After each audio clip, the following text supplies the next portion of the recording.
Di negeri Yaman, tinggallah seorang pemuda bernama Uwais Al-Qarni yang berpenyakit sopak. Karena penyakit itu tubuhnya menjadi belang-belang. Walaupun cacat, tapi ia adalah pemuda yang soleh dan sangat berbakti kepada ibunya, seorang wanita tua yang lumpuh. Uwais senantiasa merawat dan memenuhi semua permintaan ibunya. Hanya satu permintaan yang sulit ia kabulkan. "Anakku, mungkin ibu tak lama lagi akan bersamamu. Ikhtiarkan agar ibu dapat mengerjakan haji," pinta sang ibu. Mendengar ucapan sang ibu, Uwais termenung. Perjalanan ke Mekah sangatlah jauh, melewati padang tandus yang panas. Orang-orang biasanya menggunakan unta dan membawa banyak perbekalan. Lantas, bagaimana hal itu dilakukan Uwais yang sangat miskin dan tidak memiliki kendaraan? Uwais terus berpikir mencari jalan keluar. Kemudian, dibelilah seekor anak lembu. Kira-kira untuk apa anak lembu itu? Tidak mungkin pergi haji naik lembu. Uwais membuatkan kandang di puncak bukit. Setiap pagi, ia bolak-balik menggendong anak lembu itu naik turun bukit. "Uwais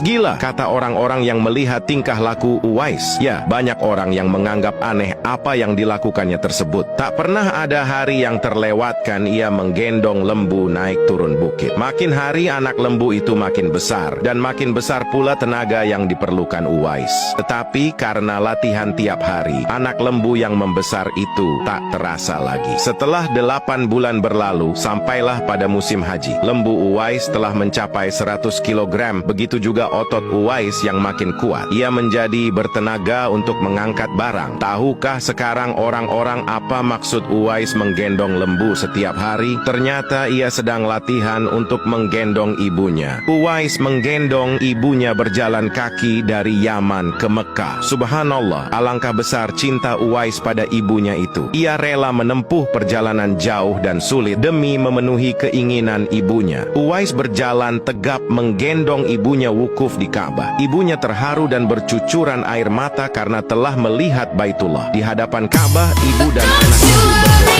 "Ya Allah, ampuni semua dosa ibu." Uwais, "Bagaimana dengan dosamu?" tanya sang ibu keheran. Uwais menjawab, "Dengan mengampuninya dosa ibu, maka ibu akan masuk surga. Cukuplah ridha dari ibu yang akan membawaku ke surga." Itulah keinginan Uwais yang tulus dan penuh cinta. Allah Subhanahu wa Ta'ala pun memberikan karunia untuknya. Uwais seketika itu juga sembuh dari penyakit sopaknya. Hanya tertinggal bulatan putih di tengkuknya. Tahukah kalian apa hikmah dari bulatan disisakan di tengkuknya Uwais tersebut? Itulah tanda untuk Umar bin Khattab dan Ali bin Abi Thalib, dua sahabat Rasulullah, untuk mengenali Uwais. Beliau berdua sengaja mencari di sekitar Ka'bah karena Rasulullah Shallallahu Alaihi Wasallam berpesan, "Di zaman kamu nanti akan lahir seorang manusia yang doanya sangat makbul. Kalian berdua pergilah cari dia. Dia akan datang dari arah Yaman. Dia dibesarkan di Yaman. Sesungguhnya Allah mengharamkan atas kamu durhaka pada ibu dan menolak kewajiban dan meminta yang bukan haknya dan membunuh anak hidup-hidup. Dan Allah membenci padamu banyak bicara dan banyak bertanya. Demikian pula memboroskan harta, menghamburkan kekayaan." Hadis riwayat Bukhari. Beberapa tahun kemudian,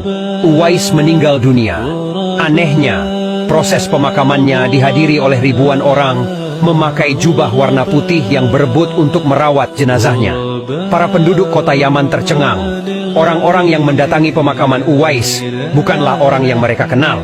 Padahal semasa hidupnya, ia sangat miskin dan tidak memiliki apa-apa. Lantas bagaimana bisa ribuan manusia ini datang untuk mengurus jenazah dan pemakamannya? Berita tentang keanehan pemakaman Uwais Al-Qarni ini menyebar dengan luas. Akhirnya penduduk Yaman tahu bahwa Uwais Al-Qarni ternyata bukanlah penduduk bumi. Ia adalah pemuda yang terkenal di langit. Dan manusia-manusia tadi adalah malaikat yang dikirim oleh Allah SWT kepadanya. Masya Allah, begitu dahsyat amal kebaikan seorang tabi'in Uwais Al-Qarni yang berbakti kepada ibunya. Bagi yang memberikan hadiah, saya ucapkan terima kasih banyak. Semoga Allah memberikan kemudahan rezeki bagi kalian semua. Amin.